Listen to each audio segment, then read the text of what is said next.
Yo, what up? Russ Practically here, and Nintendo just released their Direct for June like they said they were going to. However, Nintendo, can we talk for a sec? Why do you have to announce this literally the day before? You know, like, can you communicate a little bit better? Like, people have lives. I have other stuff to take care of. But regardless, it was a good show. They showed a lot of stuff. They have a lot of announcements for like stuff that wasn't just exclusive to them, which was kind of crazy. I don't know if I'm gonna go through all of it because it is quite the list. I'll probably just pick and choose, you know, stuff that I really have something to talk about or have something to say on. So with that being said, we're gonna start with Mario and Luigi Brothership. This is the next installment for the Mario and Luigi series, and it's been like a decade or something since the last one. But yeah, it looks really cool. I really dig the cell shaded look that they have going on here. It's very, very colorful. Almost looks more looks more like an anime in certain ways. It seems like it's gonna bring back that Mario and Luigi feel that most people that play those games remember. Seems like they're adding a lot of new stuff, a lot of new references. Like I saw a Strikers references. At least that's what I took it as when I saw it. And yeah, that's coming out November 7th. So that's something to look forward to this year for Nintendo. We gotta look at Fairy Tail 2.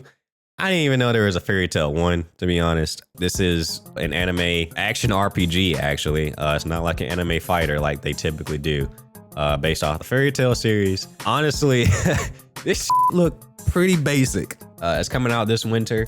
I am not, Dragon Ball Sparking Zero set the bar for quality of anime games as far as like just trailers goes, and even like the gameplay we've seen of it. Yeah, that's the only anime game that's getting any money this year. I'm sorry, all you Fairy Tail fans, but I mean, I'm sure if you're a Fairy Tail fan, you're gonna like it, but that just looks like no effort was really put into that. Fantasian Neo Dimension. Now, apparently, this was an Apple arcade game that released a couple years ago. Brought to us by Sakaguchi and Uematsu, you know, the OG turn-based RPG coming out this holiday. Some key takeaways that I got from this was that you're able to like aim your skills at enemies and like make curvature and take out multiple ones in a row. As well as apparently you can like capture them in like another dimension and like save them to fight for later. Like you're saving them for leftovers or some shit. Considering that this was like a mobile game, it kind of makes a good fit for the Switch since, you know, that is a mobile console. I would have not assumed it was an Apple arcade game when I first saw it. So that speaks volumes for that. Nintendo Switch Sports as basketball. It's kind of crazy to think that we've never had basketball in like a Nintendo sports game, I don't think. Because this is the first time I ever remember seeing it. And this thing looks kind of jank as hell. Just looking at everybody take their jump shot and how they're levitating in the air somehow. I would like to learn what kind of jump shot that is so I could, you know, finally be good at basketball for once. I know I'm black and tall and not good at basketball. Crazy world, I know. Anyway, then we got a game called Miyu Memories in Orbit. It looked like some kind of side-scrolling action platformer with a very, very cool art style, kind of watercolory. It's definitely seems like cell shaded, but like with a watercolor tinge to it, if that makes sense. Coming 2025, so we're not gonna see it anytime soon, but that definitely caught my attention. Skipping into some other stuff that I actually care about, because I don't really care about Hello Kitty like that. If you do, good. If I'm sorry, but anyway. Looney Tunes Wacky World of Sports. This looked like a lot of fun. When they were showing off the gameplay, like the basketball kind of looked like NBA Jam. There was soccer and tennis. It kind of looked like how, you know, Mario did soccer and tennis, but still with Looney Tunes characters, and it just, I don't know, it looked like it was a lot of fun. The character art, I don't know if it's the cell shading. That could do with some work. They look kind of up, but regardless, 4-player co-op coming this fall. That just looks like it'd be a lot of fun with friends. That scared the living shit out of me. Anyway, I'm trying to get my composure back now. Holy crap. Farmagia, I think is how it's pronounced. This game had a lot going on. So it's a game where you can farm monsters, literally farm monsters and take on other monsters. Use them together. I remember hearing that. This is like literally Monster Rancher on steroids. If you remember what Monster Rancher is, Shout out to you. Yeah, that's kind of what it reminded me of, you know, minus the planting aspect. And you just have like an entire army taking on a whole bunch of monsters and stuff. Like, yo, definitely interesting. Definitely interesting. I'm not sure if it's like for me like that, but yeah, that is coming out November 1st. Donkey Kong Country Returns HD is coming next year. It's coming in January 16th of next year. It has 80 levels, including the levels that were in the 3DS release of the game. Looks like a polished remake in terms of like the visuals. Donkey Kong fans, you get to play this game again. Then we got the announcement for Dragon Quest 3, or a remake of Dragon Quest 3. That's coming out November 14th. Kind of taking that style of Octopath Traveler, those 2D sprites interacting with the 3D world. Although they really want you to know that it is an HD 2D remake. They really want you to know that for whatever reason. I don't know why they kept hammering that in the presentation, but they kept saying it over and over and over again. So just to let you know, it's an HD 2D remake. Don't forget it, okay? All right, got it? Cool. Funko Pops have a game now. I never thought I'd see that ever, but Funko Fusion is a thing, an action adventure. I think they said it. Coming September 13th. If you ever want to play as a Funko Pop, here you go. And they mentioned they have, I'm pretty sure, damn near everyone they've ever made before that are included in this game. So you can have your pick to play as any of your favorite characters from pop culture. Luigi's Mansion 2 got a trailer. I think it was just announcing the release date of June 27th. I don't know if we knew that before already, but if you didn't, you know now. And we got a few games coming to Nintendo Switch Online. Zelda, A Link to the Past, Four Swords, which at first confused me. But it's just a compilation of A Link to the Past and Four Swords. Clever title, but make it make sense first. Metroid Zero Mission, Turok Dinosaur Hunter, which surprised me, and as well as Perfect Dark. Quite a few heavy hitters coming to Nintendo Switch Online today, or at the time we're recording this today. Go grab those. Go grab those now. So this next thing, it took me a minute to realize how much of a big deal this thing was, because when I initially saw it, I kind of just was like, okay, cool. But after sitting with it for a bit, I realized how big of a deal this is. Marvel vs. Capcom Fighting Collection was announced. This is a compilation of 7 classic arcade games, mainly the Marvel fighting games, and brings them to the modern storefront.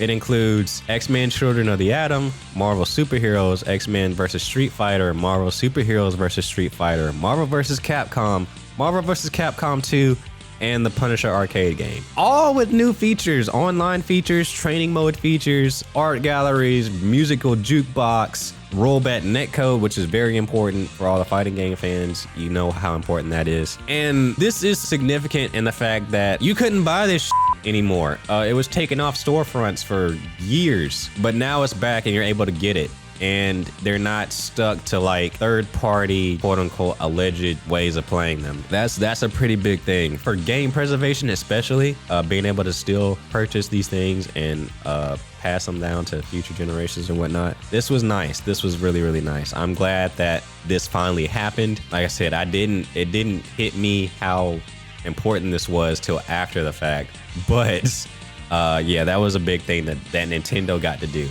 It's not exclusive to Nintendo. It's coming to everything, but they got to show it off. We got a new Super Mario Party coming October 17th. Looks like a lot of fun. Like I said, with all your friends, it looks like it'd be a lot of fun. It seemed like the gameplay in this one is definitely more centered around what the theme of the levels are going to be, like the mall and getting discounts on buying stuff. There was a racing one where you could like use your car and skip a whole bunch of spots. All right, this was another big one. The Legend of Zelda Echoes of Wisdom, which seems like it's a successor to Link's Awakening, because it has that same art style with the I almost want to say clay doll art style with the chibi characters and everything. But this one is really trying to separate itself. So you finally get to play as Zelda. I say finally, I mean, you played her in other things before, but it's rare that you get to play as Zelda. But this one, Zelda is the main character, and it looks like it's more puzzle oriented than typical Zelda games are. You're not grabbing a sword and like fighting a whole bunch of things like you would with Link. Zelda has a staff in this one that she can make copies of stuff once she's interacted with it. And she can use those items to forge paths throughout the world. She can actually copy enemies and have them fight for her, almost like it's Pokemon in a weird way. It's coming September 26th. And there's also a special Switch Lite that's going to be coming with this game. And it looks pretty cool with the gold color, and of course the logo on the back of it. Looks pretty nice. Now this kind of threw me off a little bit. We saw Just Dance. Normally I wouldn't talk about this, but I just want to talk about it because it was, for one, Ubisoft didn't show this in their presentation at all, which I noticed but didn't mention it in the video that I made.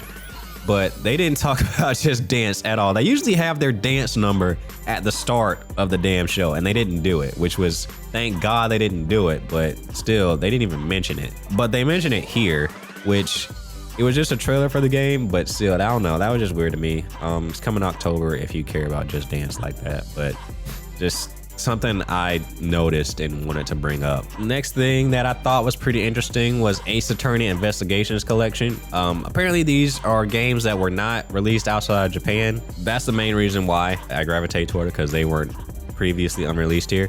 And they also showed the updated artwork, which looks pretty f***ing clean, I'm not gonna lie. The visuals that they put in this game look really neat, especially when you can swap between the new art and the old sprites. It is a world of difference. So that's coming September 6th for all you Ace Attorney fans out there. Getting close to the end here, we got Romancing Saga 2, which is a remake actually. I had never heard this game before, and it's a turn-based RPG, and you know I like turn-based RPGs. Coming October 24th. This looked cool, being able to like change formations of your characters, and it seems like they kind of changed the battle system a little bit. This is assumption because I've never played the original game. It looks pretty cool. It's something I'd like to try, but you know, RPGs are long and my plate is kind of already full for like the rest of the year, so I doubt I'll get to it, but it's something I noticed that looked pretty cool to me. And then lastly, oh my goodness. So we get a look at a Metroid game. To be honest, I wasn't sure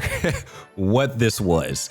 I really was. I mean, it was obvious that it was Metroid, but like, I was just waiting for them to actually tell me what it was. Cause part of me was like, this is not Metroid Prime 4. It's not. Like, it's Metroid, some other subtitle. But no, they actually fucking gave us Metroid Prime 4 after I don't know how long since the announcement, and the announcement that they had to start over. Like, it's finally being shown off, and it looked like a Metroid game. I don't know, like, I feel like I was expecting to be more hyped for this when it finally came out, if it ever did. And when I was watching this gameplay trailer, it didn't reach the level of hype that I was kind of wanting or expecting. I don't know why.